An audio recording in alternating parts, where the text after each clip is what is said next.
nagaa keessan arramuu waa tokko isiniif qabatee dhufe wanti isiniif qabatee dhufe akkuma duuba kootitti argitan diishii haaraa ta'e akkaataa isteeppii isaa jalqabaa qabne amma dhumaatti yoo hordoftan waan gaarii waan bu'aa qabu irraa barattu waan ta'eef ammasitti maal naaf gootu comment share copy gochuu keessan dagatina sababni isaas maaliif namoota bira akka nuuf ga'uuf kanaafuu yoo jaallattan subscribe godhaa yoo jaalannes immoo akkasumatti ilaaltanii itti fufuu dandeessanii yeroo hundaa wantoota haaraa meeroobikaa diishirraa argachuun keessan kanaafuu nu duukaa bu'aa itti fufna qabaattan diijitaalee faayindarii kan yoo qabaattan baay'ee gaariidha yoo qabaanne maanuwaaliidhaanis hojjechuu dandeessanii garuu kana irra deddeebitanii yoo hubattan waan baay'ee irraa barachuu dandeema.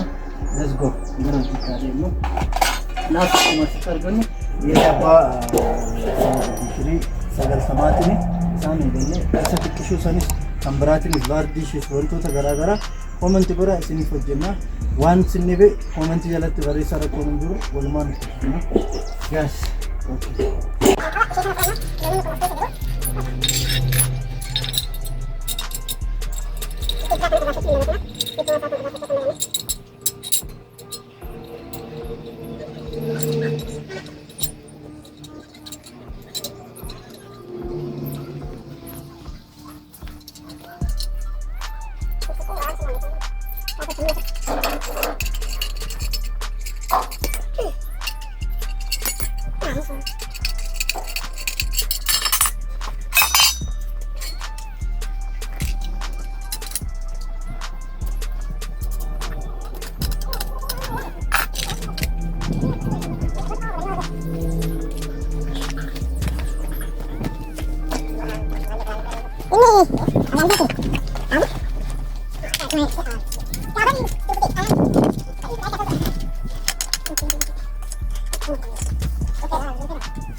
Digital finder sim barbaachisa.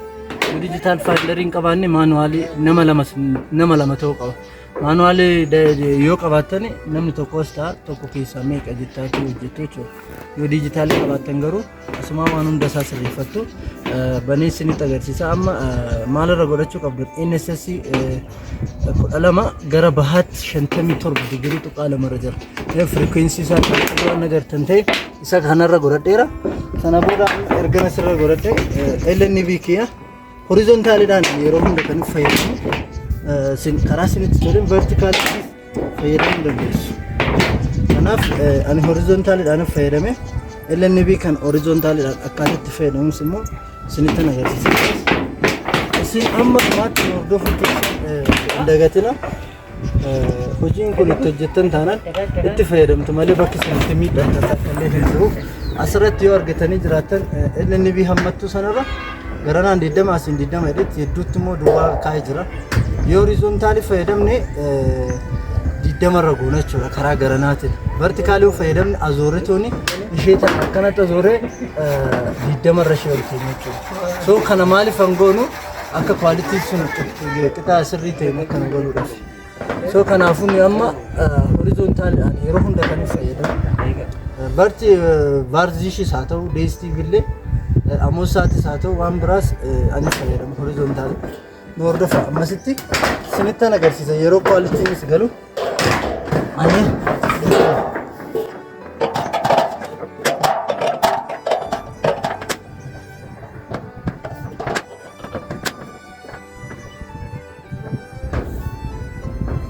amma naa dhufeera kan amma naaf galee jira. Kana booda hidheetanan kwalitii galee sana frequency isa jiru isa wal isinitti agarsiisa.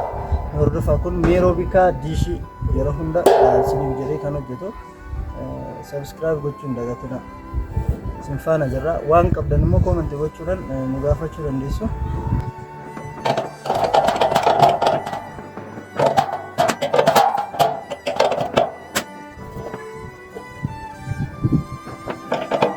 Finder digital fayyadamtan taanaan yeroo keessan qusattu waan biraati miti.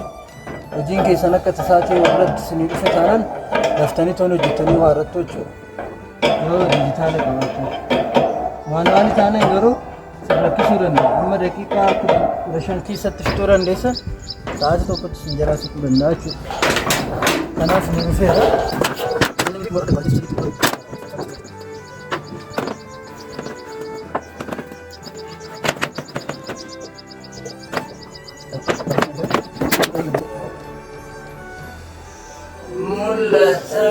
mul'ata reetoon hin abdadha innu walitti galee booda mees fixanne galee waan jiru immoo mana qabee step isaatti isin agarsiisan jechuudha maara guys.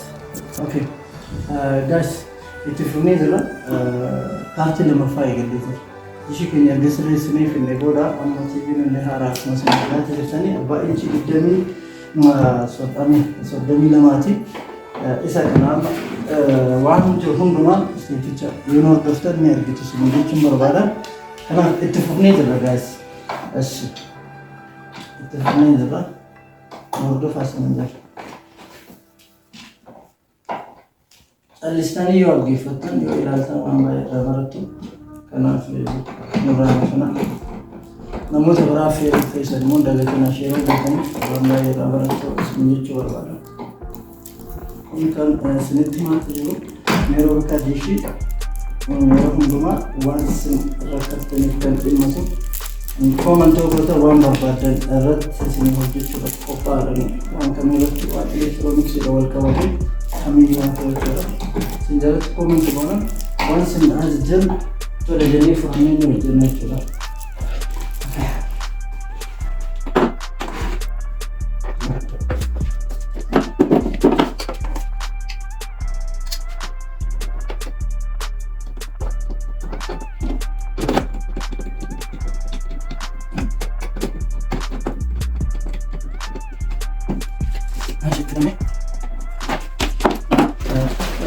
Farichillee anaaf haaraa anaafillee haaraa wanta asumaan ilaalla greetedha asumaan irraa waan siistem isaa asumaan ilaalla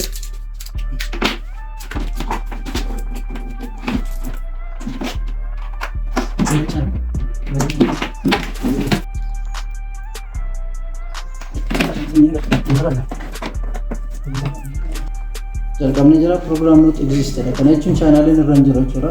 Kallattumaan sirna antiina setting jiru kana bira dhufta. Azza naayil setting jira naayil setting kan nu barbaadnu. NSS 12 yoo hin jiraanne naayil setting irratti sambar bandirratti gochuu dandeenya. NSS 12 argannee yeroo ante hin dhufna. Sana booda maal goona keep list jedhu kun jira. Isheetan nu argitan keep list sana tunna kalarii ishee wal fakkaatu maal goona frequency ni barbaannu barreessinu waan ta'eef asirratti amma olii jira 0 info antenna setting da delete at editing search jira amma maal goonu 0 tunna olii delete gochuudha kaza diima tana tunna delete ta'e jechuudha amma frequency ni barbaannu sana irratti barreessuudhaaf add goona jechuudha kanaaf ofne wala tokko duwwaa 5.45 protocol amma modifne argona protocol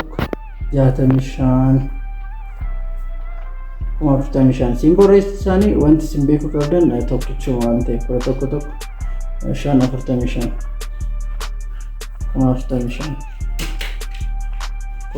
tokko jaadwashan kuma 45 simbol sani wal fakkaata. Sinta polarize kana maal naaf gootu echiidhaan hojjedhee jira horizontaalidhaan verticaldhaan hojjechuu dandeessu. Inni bira frequency 5 qaba koodaan 985